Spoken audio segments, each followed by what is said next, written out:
What's up, Hobby Maniacs? MBG here today with a look at the latest White Dwarf. This is issue 62. It's reigning Adeptus Mechanicus. This is the second week in a row. We're looking at, what, another week, next week of releases. It's really cool stuff, you know. It's been so long since we've seen something this cool, a new army. It's been over 10 years, I think, and people are really excited. And with this release, and now we're seeing some of the rules for the Sicarians here, that it's really cool. We saw some sketches from Jess Goodwin's art book dated, 1993, and he held on to some of those original designs and used some of them for this. So it's really exciting to see all of this stuff kind of coming together to form a new army. And they're, as far as plastics go and actual models, which you either have a video up here before or after this one, hopefully an unboxing review and first look of those. But man, these things are just really cool, and I think a lot of people are going to pick them up. And we haven't seen quite the allies matrix on these yet, but I'm pretty sure that we have some surprises set for that as well, along with the different behavior things. So we'll get to all that. So there's a lot to cover. I want to show you this issue. It's really exciting. We've got the codex coming out. It's $33. It is a hardcover book. What's really exciting about this is it's 80 pages, hardcover book, $33. So we hadn't seen that in a while. It's kind of on par, I guess, with like a supplement kind of deal, but it is its full-on, codex from what they've said and what we can kind of tell. Then we got the Sicarians box set coming out next week. We got the data cards, a couple other things, digital editions, painting guide, the super limited online collector set, and that's pretty much it. I'm sure we'll see some Forge Rule stuff here and there for different things. So first off, we got the Sicarian infiltrators, which are really cool. We'll get to the rules, but just from a model standpoint, they look really cool. Also, from a rule standpoint, they're rather innovative, to be honest. Like, we haven't seen everything because we don't know their orders mechanic. I'm just going to call it orders because a lot of us are familiar with how those work with the Astra Militarum. But they basically have the same thing. We haven't seen them all yet. There's a brief preview in here that we'll get to here in a second. So it's going to be really interesting to see how all that works. Then we got the Sicarian Russell Stalkers, which are basically kind of, these are the guys that I think is really going to put a lot of people on notice. Because their mechanic is they get +3, actually both of their mechanics, but this one in particular because they seem to be way better at close combat, is they add 3 to all their movement, their movements basically. So +3 to run, +3 to actual move, +3 to assault. So now you're talking about something that has a movement of 9 inches and assaults an average of 10 inches and runs, D6, which is basically 3 +3. So you're talking 6 on a run. So that just kind of opens up a whole nother set of computations in most people's minds on the tabletop. Everybody's used to moving 6, 2d6 charge, average is 7, etc., etc. So now there's a whole lot more to think about in the game. So it's really important. I think they're going to put the Adeptus Mechanicus kind of on the map as far as being noticed and, oh, hey, we got to look at these guys. We got to take these guys seriously. So Codex Adeptus Mechanicus, I guess subtitle Scutari, because the Scutari are kind of like the foot troops, if you're not into the lore of the Adeptus Mechanicus. They're basically like kind of the lobotomized kind of foot troops. Kind of think of them like the Borg, I guess, but they're still kind of human, but kind of not. More machine now than man. But they receive orders from the Adeptus Mechanicus kind of overseers, like the tech priests and stuff, and they go out and they do things. So you got the Scutari Rangers, and you got the Scutari Vanguards. And the Vanguards are generally the guys that run out and get it done. They're the foot troops of the actual Adeptus Mechanicus in the 41st millennium. Then you got the Vanguard, which are kind of like, then you got the Rangers, which are the dudes that go out there and get it done with sniper rifles, and they're kind of, I guess if you compare them to the Astra Militarum, they're kind of like the, I guess, like the Scions of the veterans. If you compare them to Space Marines, they're kind of like the Scouts with sniper rifles, kind of type deal. So you get the kind of same mechanic. Data cards are coming out, and this is kind of where some of the previews are coming in. We saw the Russell Stalker edition. Looks really cool. I would definitely like to get my hands on one of those to review. I've been fortunate enough to, one of my buddies of mine has a lot of these collector's editions, so I've been able to review them over on the YouTube channel. So definitely check that out if you haven't already. I think I got the Necron one in the hopper. Hopefully I'll get that out here soon. We just did the Codex Harlequin collector set.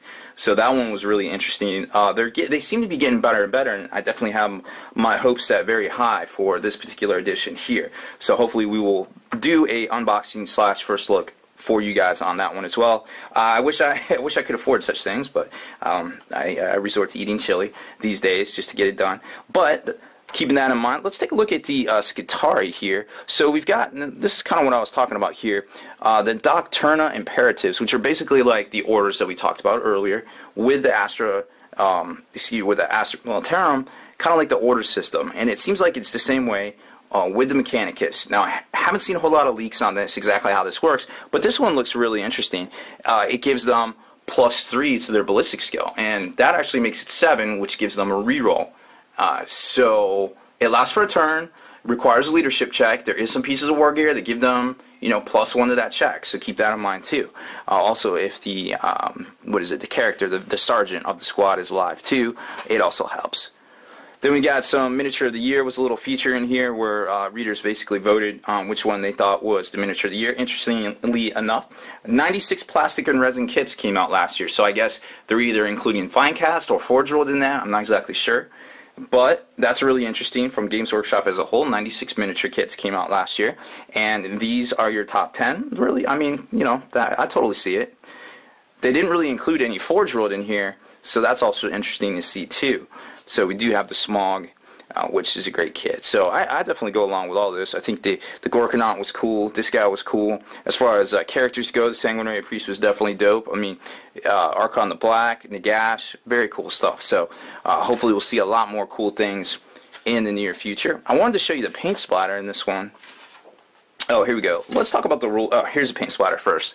So the paint splatter's kind of small this week, but it's really got some interesting things like how to do the little data screens, which we really hadn't seen before, some power swords, which is very similar to kind of the way I actually did a couple tutorials on how to do lightning effects as well. So you could even take kind of what I said in that and apply these particular colors here, which would look great as lightning as well, or vice versa. You could do a little streaks of the airbrush to kind of give it a glow effect, and then just kind of hyperline it out as well. Both would look super great. Both seem to be easy to do, and I think definitely both are totally acceptable.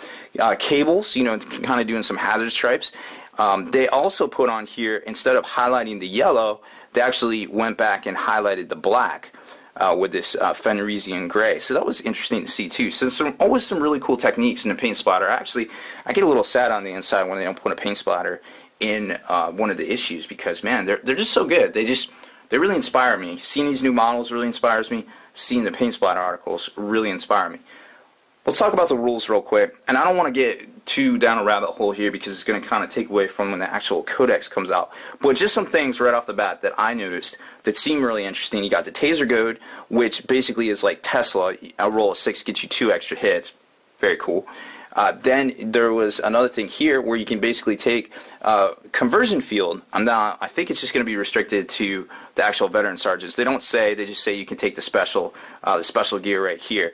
But oh no, I guess so. A model may take any of the following. Oh wow.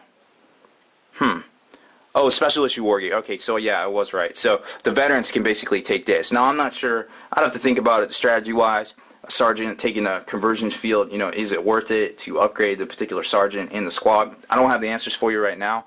But, if you got points, hey, might as well put it in that, I suppose. Now, there's a couple of interesting mechanics here, and I'm sure you've already seen this earlier in the week because this stuff has been spoiled since basically Monday. But regardless, let's talk about it. So you got the transonic, I guess it's called, where basically on the first round of combat, it's foe rending, where it's on a 6, it's AP2 to wound. But then each additional assault phase, it's always AP2. Because it's basically they're getting the harmonic frequency of the enemy's armor, and then they just kind of start slicing and dicing once they dial it in, which is the fluff. Now, I'm not sure at toughness 3 if these guys can hang for very long in an assault, but then again, we don't have all those Doctrina or orders. We don't know what they are. Maybe there's one that's like, hey, reduce your weapon skill by 1, but gain 1 toughness. or hey, something like this, but gain 1 save, or hey, your feel no pain goes up by 1. It's really hard to say. You know, I feel like a lot of people might be jumping to conclusions right now without getting all the information. So I don't want to fall into that category yet. But these are just the things that stick out to me that I think we need to keep an eye on for the next, you know, the actual codex release when we start seeing everything kind of come together. The Mind Scrambler grenades are kind of funny. I like them. They're basically assault grenades that give you haywire as well, and you can also chuck them. And they do the neurotrauma thing where they always wound on a 4+. So it seems like from outside looking in, not having all the information, that they are trying to make this a very tactical army where you can kind of do this or do that, and you have to plan your things out, issue orders, and yada yada, things like that. So I love armies like that. I am all about playing that kind of style. I don't like to be set in, oh, you have to do this way, if something goes bad, you're screwed.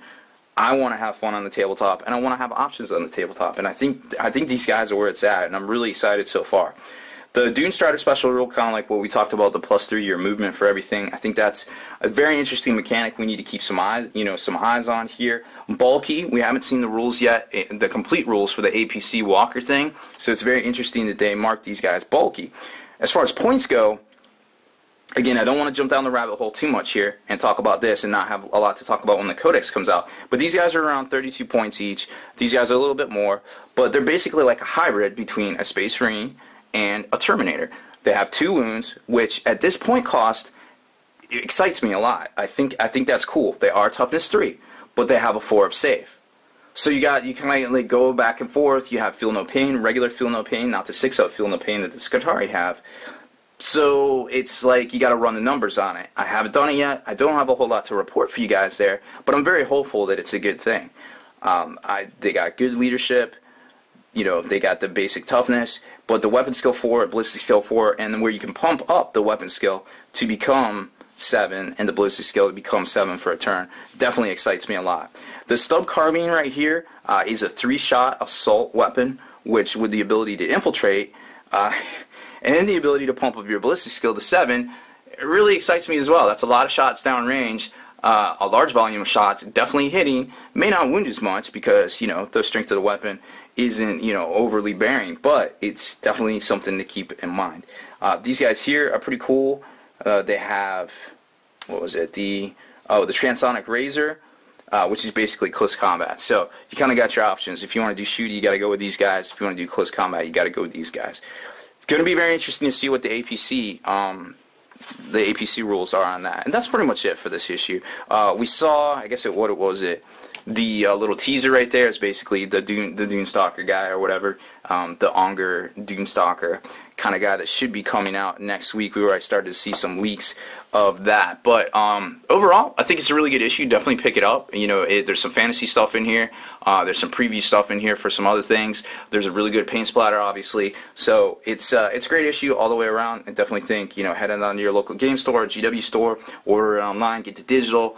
But it's definitely worth picking up this week, guys. So we went a little long on this one. Really excited about these new units and the Adeptus Mechanicus in general. So we're just going to end it here and pick up next with the unboxings, first looks of the new Skitarii model. So make sure you stay in the trenches. Subscribe to this YouTube channel. Check out the blog, spikybitsblog.com. And make sure you head on over to the Long War YouTube channel. That's where the battle reports live, and we got a lot going on over there. So very exciting times indeed, guys.